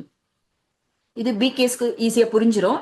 எனிவே பிகேஸ் நான் பிகேஸ் எல்லாருக்குமே நான் விளக்கம் கொடுக்கத்தான் போறேன். உடல் ஆரோக்கியமா இருக்கிறதுக்கு 2 விஷயம். ஒன்று, உயிர் சக்தின்னு சொல்லப்படுகிற அந்த ஆன்மா உயிர் சக்தி நிறைந்து இருக்கணும். 2வது விஷயம் என்னன்னா, இந்த உடல்ங்கிறது 5 தத்துவங்களினால் ஆனதுன்னு சொல்றோம் இல்லையா? அப்ப அந்த 5 தத்துவங்களிலும் உயிரோட்டம் இருக்கணும். உயிரோட்டம் உள்ள 5 தத்துவங்களின் மூலமாகத்தான் இந்த உடல் ஆரோக்கியமான உடலாக மாறும். விளக்கம் வரும், பின்னாடி வரும். ஓகேவா? இப்ப நான் சொல்ற விஷயங்களை புரிஞ்சுக்க ட்ரை பண்ணுங்க. நான் கண்டிப்பா இதற்கு இன்னும் கூட விளக்கம் கொடுப்பேன். இப்ப என்னன்னா, இந்த உடல் வந்து கண்ணுக்கு தெரியுது, அது விசிபிள், கண்ணுக்கு தெரிவது அப்படின்னு சொல்றோம். இன்னொன்னு வந்து கண்ணுக்கு தெரியாத அந்த உயிர் என்று சொல்லப்படுகிற ஆன்மா. ரெண்டுமே இருக்கு. ஆனா ரெண்டு கிடையாது, மூன்றாவதும் ஒன்று இருக்கு. அது என்ன அப்படின்னா, இப்ப பாருங்க, உங்களுக்கே தெரியும். நான் பிகேஸ்க்காக இதை சொல்றேன். யாராவது இறந்து போயிட்டா என்ன சொல்றோம்? உயிர் போயிடுச்சுங்கிறோம். அப்போ உயிர் போயிடுச்சுனாலே இந்த உடல்ல இருக்கக்கூடிய வெளி உறுப்புகள் இயங்காது, உள்ளுறுப்புகளும் இயங்காது. உயிர் இருந்தாதான் கண்ணால பார்க்க முடியும், கையால வேலை செய்ய முடியும், எதையாவது பேச முடியும், கேட்க முடியும், செய்ய முடியும், நடக்க முடியும், எல்லாமே செய்ய முடியும். உயிர் சக்தி போனா வெளியே இருக்கக்கூடிய இந்த உறுப்புகளும் வேலை செய்யாது. அதே போல உள்ளுறுப்புகள்னு சொல்ற அந்த இதயம் வேலை செய்யாது, நுரையீரல் வேலை செய்யாது, உள்ளுறுப்புகள் எதுவுமே வேலை செய்யாது. அப்ப அந்த உடல் இயங்குவதற்கே உயிர் சக்தி தேவை அப்படிங்கிறது ரொம்ப சாதாரண விஷயம் தான், எல்லாராலும் புரிந்து கொள்ள முடிகிற ஒரு விஷயம் தான். ஓகேவா? அப்போ என்ன இருக்குன்னா, ரெண்டு இருக்கு. ஒண்ணு கண்களுக்கு தெரிகிற இந்த உடல், இன்னொன்னு கண்களுக்கு புலப்படாத அந்த உயிர். ஆனா இது ரெண்டு மட்டும் கிடையாது. நல்லா கவனிங்க, இந்த பிகேஸும் நல்லா கவனிங்க. கண்களுக்கு புலப்படாத உயிர், கண்களுக்கு புலப்படுகிற 5 தத்துவங்களினாலான உடல், இது ரெண்டுமே எக்ஸ்ட்ரீம் ஆப்போசிட். ஆத்துக்கு அந்த பக்கம் ஒரு கரை, இந்த பக்கம் ஒரு கரை, எதிர்பதமா இருக்கு. எப்படி இது ஜாயிண்ட் ஆகுது அப்படின்னா, அங்கதான் மைல்ட்லி விசிபிள்னு ஒரு விஷயம் இருக்கு. ரொம்ப எளிமையாவே சொல்றேன். கண்களுக்கு புலப்படுகிற இந்த உடலா இருக்கட்டும், கண்களுக்கு புலப்படாத அந்த உயிர் சக்தியாக இருக்கட்டும், இந்த ரெண்டுத்தையும் இணைத்து வைப்பது மைல்ட்லி விசிபிள். மைல்ட்லி விசிபிள்னா லைட்டா கண்ணுக்கு தெரியும், நுட்பமானதுன்னு புரிஞ்சுக்கோங்க. நுட்பமானது, சட்டல்னு இங்கிலீஷ்ல சொல்லுவாங்க, அது இருக்கு. அதன் மூலமாகத்தான் இந்த ரெண்டும் கனெக்ட் ஆகுது. ஏன்னா இந்த உடல்ல இருக்கக்கூடிய இந்த உறுப்புகள் எல்லாமே கண்களுக்கு தெரியக்கூடியது. அந்த உள்ளுறுப்பு உடல் மறைஞ்சிருக்கு அதனால தெரியலன்னு அர்த்தம் இல்ல. நம்ம கட் பண்ணி பார்த்தா நுரையீரலையும் பார்க்கலாம், இதயத்தையும் பார்க்கலாம். ஆக மொத்தம் அதுவும் பிசிக்கல் தான், கண்களால பார்க்கக்கூடியதுதான். அது 5 தத்துவங்களினால் ஆனது. ஆனா இந்த 5 தத்துவங்கள்னு வரும்பொழுது உங்களுக்கே தெரியும், பூமி தத்துவம் மூலமா நமக்கு உணவு கிடைக்குது, நீர் தத்துவம், அக்னி தத்துவம், வாயு தத்துவம், ஆகாய தத்துவம். இந்த ஆகாய தத்துவம் என்னங்கிறத நான் சொல்றேன். சோ இந்த 5 தத்துவங்களினால் இந்த உடல் உருவாகுது. உயிர் வந்து 5 தத்துவங்களுக்கு அப்பாற்பட்ட ஒரு ஆத்ம சக்தி, ஆன்ம சக்தின்னு சொல்றோம். அப்ப 5 தத்துவங்களுக்கு அப்பாற்பட்ட ஆன்மாவும் 5 தத்துவங்களுக்கு உட்பட்ட உடலும் எப்படி இணையுது? அந்த ஒரு கேள்வி இருக்கு இல்லையா? அதுதான் அந்த மைல்ட்லி விசிபிள். இதுக்கு எப்படி ஒரு புரிய வைக்கணும் அப்படின்னா, இந்த படத்தை பாருங்க. இந்த வந்து ஒரு கலர் இருக்கு. இந்த கலர் பாத்தீங்கன்னா, இந்த பக்கம் வந்து அடர்ந்த ஆழமான நீலம் நிறம் இருக்கு, இந்த பக்கம் வரும்போது ரொம்ப வெளிர் நீல நிறம்னு சொல்லலாம். ஆனா இந்த அடர்ந்த நீல நிறம்ங்கிறது டக்குன்னு வெளிர் நீல நிறமா மாறல, அது கொஞ்சம் கொஞ்சமா பிளெண்ட் ஆகுது. இது பார்த்தாலே உங்களுக்கு புரியும். அடர் நீல நிறம் கொஞ்சம் கொஞ்சமா பிளெண்ட் ஆகுது, அதன் மூலமாக தான் படிப்படியா இந்த வெளிர் நீல நிறம் வருது. அப்ப இந்த அடர்ந்த நீல நிறம் அப்படிங்கறத நம்ம கண்களுக்கு தெரிகிற அந்த 5 தத்துவங்களினாலான உடல்னு புரிஞ்சுக்கோங்க. அப்ப இந்த வெளிர் நீல நிறம் அப்படிங்கிறத, உண்மையிலே கலர் கிடையாது, நம்ம புரிஞ்சுக்கணும் அப்படிங்கறதுனால இந்த உதாரணத்தை சொல்றேன். இந்த வெளிர் நீல நிறம் அப்படிங்கிறத இந்த ஆத்ம சக்தி, ஆன்ம சக்தி, உயிர் சக்தின்னு சொல்லலாம். இப்ப இந்த நடுவுல பிளெண்டா இருக்கு பாருங்க, இதுதான் வந்து அந்த மைல்ட்லி விசிபிள். இது இன்னும் புரிய வைக்கிறதுக்கு நான் ஒரு விஷயம் சொல்றேன். அதாவது இப்ப நம்ம வந்து சாப்பிடுறோம். இப்ப சாப்பிடுற பொருள், அந்த உணவு அப்படிங்கிறது 2 விஷயமா இருக்கும். அது நம்மளோட சாய்ஸ். எப்படின்னா, ஒன்று இறந்த உணவு, இன்னொன்று உயிருள்ள உணவு. அது என்னது இறந்த உணவு? நான் உதாரணம் சொன்ன உடனே நீங்க புரிஞ்சுப்பீங்க. நம்ம சாப்பிடுற அந்த இறந்த உணவுல உயிர் சக்தியே இல்லை. உதாரணமா மைதா. இப்ப வந்து பசங்க வந்து நிறைய பீஸா சாப்பிடுவாங்க, மைதா பொருட்கள் நிறைய சாப்பிடுவாங்க, எண்ணெயில பொரிச்சது, நிறைய அந்த மாதிரி விஷயங்கள்லாம் இருக்கு இல்லையா? அதெல்லாம் வந்து அந்த உணவுல உயிர் சக்தியே இல்லை. இப்ப இந்த சாக்லேட், பிஸ்கட், கேக், நிறைய நம்மளுக்கு ரொம்ப விருப்பமான அந்த உணவுல உயிர் சக்தியே இல்லை. அதை நம்ம இறந்த உணவுன்னு சொல்லலாம். இந்த பாயிண்ட் எல்லாருக்கும் புரியுதா? யாராவது மைக் ஓபன் பண்ணி சொல்லுங்க. இறந்த உணவுன்னா புரியுதா? புரியுதுங்க sister. Good evening, sister. Okay. ஏன்னா இது புரியுது. சரி, தேங்க்யூ. ஏன்னா இது புரிஞ்சுக்க வேண்டியது ரொம்ப அவசியம். அப்பதான் நோயை பத்தி நம்ம புரிஞ்சுக்க முடியும். நோயை பத்தி புரிஞ்சுக்காம உடல் ஆரோக்கியத்தை நம்மளால அச்சீவ் பண்ண முடியாது. அப்போ நாம 5 தத்துவங்களினாலான உடல்னு சொல்றோம். ஆனா அந்த தத்துவங்கள் எப்படி இருக்குன்னு யோசிச்சு பாருங்க. நம்ம சாப்பிடுற சாப்பாடு உயிருள்ள உணவாவும் இருக்கு, இறந்த உணவாவும் இருக்கு. உங்களுக்கே தெரியும் எவ்வளவு நம்ம இயற்கை நமக்கு கொடுக்கிற அந்த உணவை அதிகமா சிதைக்காம, உயிர் சக்திய சிதைக்காமல், அதோட ஃப்ரெஷ்னஸா இருக்கட்டும், அதுல இருக்க சத்துக்களா இருக்கட்டும், அதை நம்ம எந்த விதத்துல சமைக்கிறோம். ஏன்னா நிறைய என்ன சொல்லுவாங்க, பச்சையா சாப்பிட்டா நிறைய உயிர் சக்தி கிடைக்கும், வேக வச்சு சாப்பிட்டா கொஞ்சம் ஓரளவுக்கு கிடைக்கும், அது எண்ணெயில பொரிச்சா நிறைய பதப்படுத்தினோம் அப்படின்னா அந்த அளவுக்கு அந்த உயிர் சக்தி போயிடும். அப்ப அப்படித்தானே இருக்கு. இப்ப நீங்க வெள்ளை சர்க்கரை நிறைய ப்ராசஸ் ஆகுது, மைதா நிறைய ப்ராசஸ் ஆகுது. அப்போ நீங்க அதை குக் பண்றீங்க, ஒரு கேக்கா இருக்கட்டும், ஒரு பிஸ்கட்டா இருக்கட்டும். நிறைய பேர் பசிக்கு பிஸ்கெட் சாப்பிட்டேன்னுவாங்க. ஆனா உண்மையிலே உயிர் சக்தி கிடைக்குதா அப்படின்னா அது உங்களுக்கே பதில் தெரியும். அப்ப நாம உயிருள்ள உணவை சாப்பிடுறோமா, உயிரற்ற இறந்த உணவை சாப்பிடுறோமா? நீங்களே யோசிச்சு பாருங்க. அதுக்கப்புறமா வெறும் உணவு பூமி தத்துவம் மட்டும் கிடையாதே, நீர் தத்துவம். அப்ப நீர் தத்துவம்னு வரும்பொழுது அந்த நீர் எந்த அளவுக்கு உயிராற்றலோடு நம்ம எடுத்துக்கிறோம், எந்த அளவுக்கு அதுல இருக்கிற சத்துக்கள் எல்லாம் நீக்கிட்டு ஒரு கிளீன் வாட்டர் மட்டும் குடிக்கிறோம். கிளீன் வாட்டர்னா அதுல இருக்க தூசி அதெல்லாம் போயிடுச்சு, ஆனா அந்த கிளீனிங் ப்ராசஸ்ல உயிர் சத்தும் போயிடுது. இப்ப தண்ணியை நல்லா கொதிக்க வச்சிங்கன்னா அதுல இருக்க உயிர் சத்தும் போகுது. ஓகேவா? சோ அந்த மாதிரி நீர் தத்துவமா இருக்கட்டும், இல்ல காற்று, காற்று சொல்லவே வேணாம். காற்றுல எவ்வளவு மாசு இருக்கு, எவ்வளவு நம்ம காற்றை சுவாசிக்கும் பொழுது எவ்வளவு உயிர் சக்தி உள்ள போகுது அப்படிங்கிறது கேள்விக்குறியா இருக்கு. இப்ப ஏன் இந்த உடல்ல நோய் வருதுங்கிறத புரிஞ்சுக்க முடியுது. நம்ம உள்ள எடுத்துக்கிற அந்த 5 தத்துவங்களே உயிர் சக்தி இல்லாம இருக்கு. புரியுதுங்களா? அதே போல இன்னொரு முக்கியமான விஷயம், ஏன்னா 2 விஷயங்கள் உடல் ஆரோக்கியத்தை தீர்மானிக்குதுன்னு சொல்லியிருக்கேன். ஒன்று, நாம எடுத்துக்கிற உணவு, நீர், காற்று, அக்னி, இதன் மூலமா உடல் உயிர் சக்தியை கிரகிக்கணும். 2வது ஆன்மா. ஆன்மான்னு சொன்னாலும் சரி, ஆத்மான்னு சொன்னாலும் சரி, எனர்ஜின்னு சொன்னாலும் சரி, உயிர்னு சொன்னாலும் சரி, அதுல எவ்வளவு முழுமையான உண்மையான குணங்கள் இருக்கு, அதுலயும் உயிர் சக்தி இருக்கு. இப்ப இந்த லைன் பிகேஸ்க்கு ஈஸியா புரிஞ்சிடும். நான் பிகேஸ்க்காக கொஞ்சம் விளக்கம் கொடுக்குறேன். அதாவது நாம இந்த அழியக்கூடிய உடல் கிடையாது, அந்த அழியாத உயிர் சக்தி தான் நாம. அந்த உயிர் சக்தி அப்படின்னு சொன்னால் கூட எல்லாம் பாசிட்டிவ் குணங்கள் இருக்கும் பொழுதுதான் அது உயிர் சக்தி நிறைந்திருக்குன்னு அர்த்தம். அதுல தூய்மை, அன்பு, அமைதி, எல்லா நல்ல குணங்களும் இருந்தா உயிர் சக்தி நிறைஞ்சிருக்குன்னு அர்த்தம். இந்த கோபம், துக்கம், பொறாமை, அகங்காரம், இன்னும் என்னெல்லாம் கெட்ட குணங்கள் நாம மத்தவங்க கிட்ட இருக்குன்னு சொல்றோமோ அந்த கெட்ட குணங்கள் எல்லாமே உயிர் சக்தி குறைக்குதுன்னு அர்த்தம். சோ இது நான் பிகேஸும் ஈஸியா புரிஞ்சுக்கலாம். சோ ஆன்மால இருக்கக்கூடிய உயிர் சக்தி நிறைஞ்சிருக்கு அப்படின்னா அதுல வெறும் பாசிட்டிவ் குணங்கள் இருக்கணும். இல்ல நெகட்டிவ் குணங்களும் இருக்கு, எனக்கு யாராவது சொன்னா டக்குன்னு கோபம் வந்துடும், எனக்கு கண்ணீர் வந்துடும், நான் டக்குன்னு மனசு காயப்பட்டுருவேன் அப்படிலாம் சொன்னீங்கன்னா நீங்க உயிர் சக்தி இழக்கிறீங்கன்னு அர்த்தம். அப்ப உயிர் சக்தி எவ்வளவு முக்கியம். இந்த உயிர் சக்தியை எப்படி தக்க வச்சுக்கிறது, எப்படி அதிகரிக்கிறது, அதுதான் பிரம்மா குமாரியில ஞானமாக வழங்கப்படுது. ஓகேவா? இன்னும் வரக்கூடிய வகுப்புகள்ல இந்த உயிர் சக்தி எப்படிலாம் இந்த உடல் நோயிலிருந்து நம்மளை காப்பாத்துது, நோய் வந்தா எப்படி அதுல குணப்படுத்துது. அதாவது உங்களுக்கு சிம்பிளா சொல்றதுன்னா இம்யூனிட்டி பவர், நோய் எதிர்ப்பு சக்தின்னு சொல்லுவோம். அது முக்கியமாக உயிர் சக்தியை குறிக்குது, அதாவது ஆத்ம சக்தியை குறிக்குது. கூடவே நாம உள்ள எடுத்துக்கிற அந்த 5 தத்துவங்கள்ல எவ்வளவு உயிர் சக்தி இருக்கோ இதெல்லாம் சேர்ந்துதான் அந்த இம்யூனிட்டி பவர், நோய் எதிர்ப்பு சக்தி அப்படிங்கிற ஒன்றை கொடுக்குது. சரி, ஓகே. இப்ப நான் ஒரே நாள்ல எல்லாத்தையும் சொல்ல விரும்பல. இப்ப நம்ம என்ன சொன்னமோ அதனுடைய விளக்கங்கள் இனிமே வரக்கூடிய வகுப்புகள்லயும் உங்களுக்கு கிடைக்கும். சோ நான் எல்லாமே ஸ்டெப் பை ஸ்டெப்பா தான் போறேன்.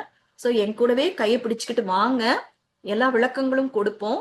நீங்க புரிஞ்சுக்கிறது ஈஸியா தான் இருக்கு. என்னோட எக்ஸ்பிரஷன், நான் உங்களுக்கு சொல்ற விதமும் எளிமையா இருக்குன்னு நினைக்கிறேன். இப்ப இது வரைக்கும் பார்த்ததுல ஏதாவது சந்தேகங்கள் இருந்தா நீங்க கேட்கலாம், இல்ல நீங்க ஏதாவது ஷேர் பண்ணணும் அப்படின்னு நினைச்சா நீங்க பண்ணலாம். ஏன்னா தொடர்ந்து நான் பேசிட்டு இருக்கேன், ஏன்னா அந்த ஃப்ளோ கெட்டு போயிடக்கூடாது அப்படிங்கிறதுக்காக தான். இதுக்கப்புறம் நீங்க ஏதாவது சொல்லணும்னு நினைச்சா நீங்க சொல்லலாம். சிஸ்டர் ரொம்ப தெளிவா தான் சிஸ்டர் நல்லா சொல்லிட்டு இருக்கீங்க, நல்லா புரியுது. சந்தேகம் எப்படி எப்படி ஞானத்துல வந்து அடிப்படை புரிஞ்சு வரமோ அது மாதிரி அழகா சொல்லி கொடுத்தாருங்க. ரொம்ப ரொம்ப நன்றி சிஸ்டர். தொடர்ச்சியா வரோம் கேட்கிறோம் சிஸ்டர். ஓகே பாபாக்கு சிஸ்டர் இந்த நான் பிகேக்கும் கொடுக்கலாமா சிஸ்டர் இந்த லிங்க்? தாராளமா கொடுக்கலாம். ஏன்னா நம்ம உடல் ஆரோக்கியத்தை பத்தி பேசுறோம். சோ அவங்களுக்கு உடல் ஆரோக்கியத்துல நிறையவே ஆர்வம் இருக்கும். ஆனா இப்ப என்னன்னா ஃபர்ஸ்ட் டே கிளாஸ் மிஸ் பண்ணிட்டு செகண்ட் டே கிளாஸ்க்கு வரேன்னா அவங்களுக்கு புரியாது. ஒண்ணு இந்த ரெக்கார்டிங் அவங்களுக்கு கொடுத்து கேட்டுட்டு வர சொல்லுங்க. ஏன்னா நம்ம வந்து சில விஷயங்கள் வந்து ஸ்டெப் பை ஸ்டெப்பா போறோம். இப்ப ஏபிசிடி கத்துக்கிட்டாதான் நீங்க வந்து வார்த்தைகளை ஃப்ரேம் பண்ண முடியும். அப்ப எனக்கு இது வரல, நான் அடிப்படையிலேயே உட்கார்ந்துட்டு இருந்தாங்கன்னா நம்மளால போக முடியாது. அப்படி ஒவ்வொருத்தரும் 2வது நாள் ஜாயின் பண்றாங்க, 3வது நாள் ஜாயின் பண்றாங்கன்னா நம்மளால தொடர்ந்து போகவே முடியாது. அதனாலதான் நம்ம டெக்னாலஜியை நம்ம யூஸ் பண்றோம். ரெக்கார்டிங்க கேட்கட்டும், தாராளமா வரட்டும். ஓகேவா? ஓகே சிஸ்டர், தேங்க்யூ சிஸ்டர், ரொம்ப அருமையா சொன்னீங்க. நல்லா இருக்கு சிஸ்டர். Thank you sir. சிஸ்டர் ஒரு கேள்வி கேட்கலாங்களா? சொல்லுங்க. ஒண்ணும் இல்ல, அந்த பசிக்கும் பொழுது பிஸ்கட் எல்லாம் சாப்பிடுறது எனர்ஜெட்டிக் வராதுங்கிறீங்க. அப்ப அந்த உயிர் சக்தி என்பது ஆன்மாங்கிறோம். பட் அந்த உடலுக்கு ஹெல்த் கொடுக்கறதுக்கு அப்ப பசிக்கும் பொழுது எதை சாப்பிடலாம்? நான் சொன்னேனே, நீங்க கிளாஸ்ல அது கவனிச்சீங்களா? சரியா கவனிக்கலைங்க சிஸ்டர், அதனால மீண்டும் உங்ககிட்ட இறந்த உணவு, உயிருள்ள உணவுன்னு 2 இருக்கு. நீங்க ஆ. உங்களுக்கே நீங்க இது என்ன கேட்டுட்டீங்க. ஆனா நீங்க யோசிச்சீங்கன்னா உங்களுக்கே புரியும். நீங்க வந்து ஒரு வெள்ளரிக்காவை சாப்பிடுறீங்கன்னு வச்சுக்கோங்க. அந்த வெள்ளரிக்கால உயிர் சக்தி எவ்வளவு இருக்கும்? நீங்க சாப்பிடுற பிஸ்கெட்ல எவ்வளவு உயிர் சக்தி இருக்கும்? நீங்களே சொல்லுங்க. ஓகே ஓகே புரியுது. உங்களுக்கு தெரியும், பிஸ்கெட் நம்ம ஓரளவுக்கு செய்ய தெரியும், கேக்கு செய்ய தெரியும். அதுல ஆ. என்னெல்லாம் போடுறோம், அதுல எங்க இருக்கு உயிர் சக்தி? இல்லையா? Okay okay sister. உடல் ஆரோக்கியமா இருக்கணும்னா உயிர் வேணும். அந்த உயிர் கண்டிப்பா. வந்து ஒன்று ஆன்மா கிட்ட இருந்து கிடைக்குது, இன்னொன்னு சாப்பிடுற சுவாசிக்கிற குடிக்கிற எல்லா விஷயத்துல இருந்தும் கிடைக்குது. அப்ப அதுல உயிரே இல்லாத உணவு. தண்ணியை பத்தி உங்களுக்கு நல்லாவே தெரியும். இந்த கிளாஸ் இன்னொரு கேட்டீங்கன்னாலே இது உங்களுக்கு புரிஞ்சிடும். சில விஷயங்கள் நம்ம கட்டுப்பாட்டுல இருக்கு, சில விஷயங்கள் நம்ம கட்டுப்பாட்டுல இல்ல. எல்லாத்தையுமே நம்ம முன் வைக்கிறோம். தீர்வுகளும் இதுல வரும். பிரச்சனைகளையும் சொல்லுவோம், தீர்வுகளும் சொல்லுவோம். ஆனா நீங்க எவ்வளவு கவனமா கேக்குறீங்க, எவ்வளவு கிரகிக்கிறீங்கன்றத பொறுத்துதான் இருக்கும். சரியா? ஆனா நான் எப்போதுமே இதை செய்யுங்க இதை செய்யாதீங்கன்னு சொல்ல போறது இல்ல. நீங்க எவ்வளவு கவனிச்சு நீங்க பாயிண்ட் எடுக்கிறீங்கன்றதுலதான் உங்களோட சாமர்த்தியம். ஓகேவா? Okay thank you. நல்லது. Okay sister, okay, thank you sister. சரி, thank you. Thank you Om Shanti. Om thank you Shanti. Sister. Shanti, thank you. Om சாந்தி.